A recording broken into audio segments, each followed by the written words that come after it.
مع الله في لألآت النجوم وحبك الغيوم وضوء القمر نحمدہ و نصلی علی رسولہ الکریم اما بعد بسم اللہ الرحمن الرحیم۔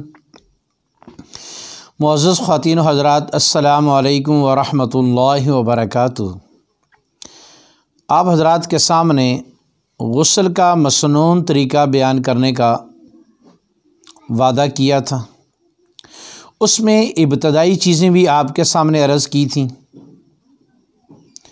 تو گزارش یہ ہے کہ جب آدمی غسل کرنے کے لیے بیٹھے گا تو سب سے پہلے تو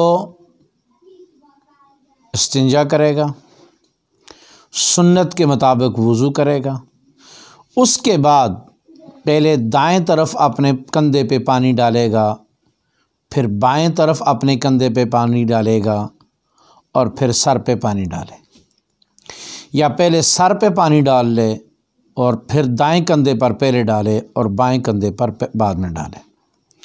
اس کے بعد سارے جسم کے اوپر سے پانی کا ایک مرتبہ بہانا یہ فرض ہے، اور بال برابر جگہ بھی خشک نہ رہ جائے۔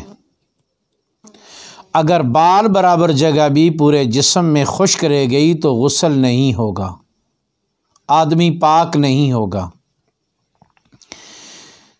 جگہ کے خشک رہنے کے دو بنیادی سبب ہیں۔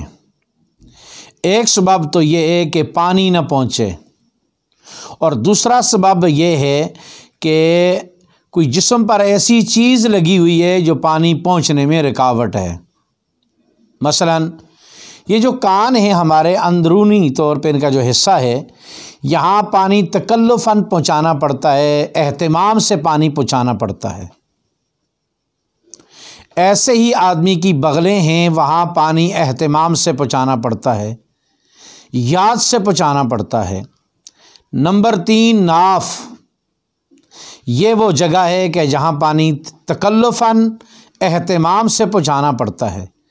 ایک آدمی سر سے پانی ڈالے، کندھوں سے پانی ڈالے، جسم پر پانی ڈالے، بے شک سارا پانی جسم اس کا گیلا بھی ہو جائے گا، پانی بہہ بھی جائے گا، لیکن ضروری نہیں کہ کان کے اندرونی حصے میں بھی وہ پانی پہنچ جائے، ضروری نہیں کہ وہ بغلوں کے اندر بھی وہ پانی پہنچ جائے، اور ضروری نہیں کہ ناف کے سوراخ کے اندر بھی وہ پانی پہنچ جائے۔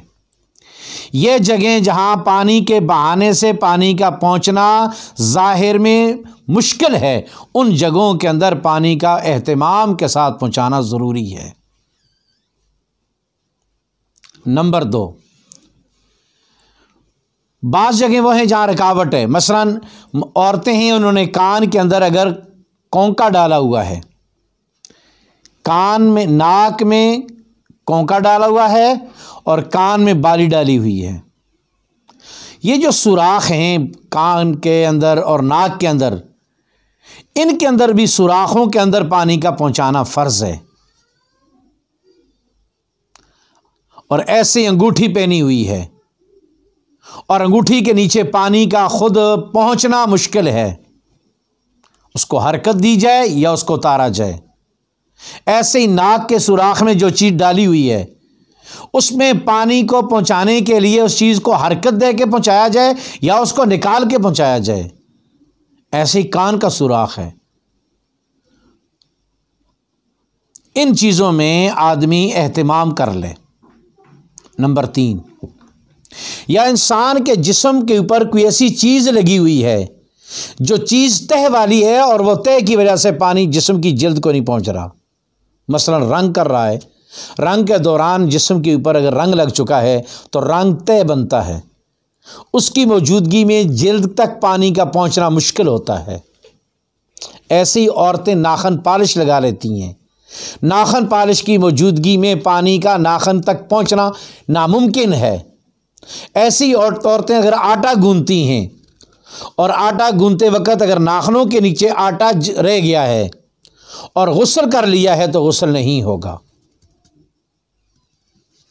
آدمی رنگ کو، ناخن پالش کو اور ایسے ہی ناخنوں کے نیچے اگر آٹا وغیرہ یا ایسی کوئی چیز کہ جو پانی کو ناخن کے نیچے پہنچنے میں رکاوٹ ہے، ان کو دور کرے گا تو غسل ہوگا، اگر ان رکاوٹوں کو دور نہیں کرے گا تو غسل نہیں ہوگا۔ پورے جسم میں بال برابر بھی جگہ خشک نہ رہے، اس کا بھرپور اہتمام ہو۔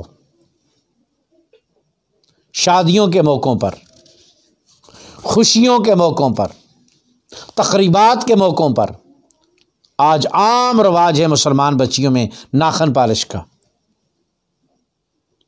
بھلا اس حال میں جو غسل ہوگا، جسم تو شاید دھل جائے لیکن جسم پاک نہیں ہوگا۔ پاکی کے لیے ضروری ہے کہ پانی جسم تک پہنچے اور بال برابر جگہ بھی خشک نہ رہے، اس لیے ایسی چیزوں کا بھی غسل کے دوران دور کرنا اور پھر پانی کو جسم کی جلد تک پہنچانا لازم ہے۔ ان چیزوں کا ہم سب اہتمام کریں اور 3 مرتبہ پانی کو جسم پر بہائیں۔ 1 مرتبہ پورے جسم پر پانی کا بہانا یہ فرض ہے، اور 3 مرتبہ پورے جسم کے اوپر پانی کا بہا کر جسم کے تر کرنا یہ سنت عمل ہے۔ تو اس کے بعد تولیے کا استعمال کرنا بھی جائز بھی ہے، سنت بھی ہے۔ رسول خدا صلی اللہ علیہ وسلم کبھی استعمال فرماتے تھے اور کبھی نہیں بھی فرماتے تھے۔ اگر تولیہ استعمال کرنا ہے تو یہ سنت بھی ہے، نہیں کر رہا ایک آدمی تو یہ بھی جائز ہے، درست ہے۔ اس کے بعد کپڑے پہننے کی جو ترتیب وہ یہ ہے کہ آدمی پہلے سلوار پہنے، پہلے پاجامہ پہنے، پہلے چادر پہنے، یعنی سطر والے حصے کو پہلے ڈھانپے اور اوپر والے حصے کو بعد میں، تاکہ کم سے کم وقت میں اس کا سطر کھلا رہے۔ غسل خانے میں غسل کے دوران باتیں کرنا اور اس طرح کا کوئی عمل کرنا یہ بالکل درست نہیں ہے، اس سے بھی مکمل طور پر اجتناب کیا جائے۔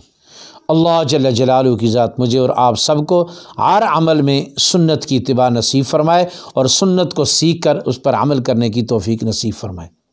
وآخر دعوانا ان الحمد للہ رب العالمین۔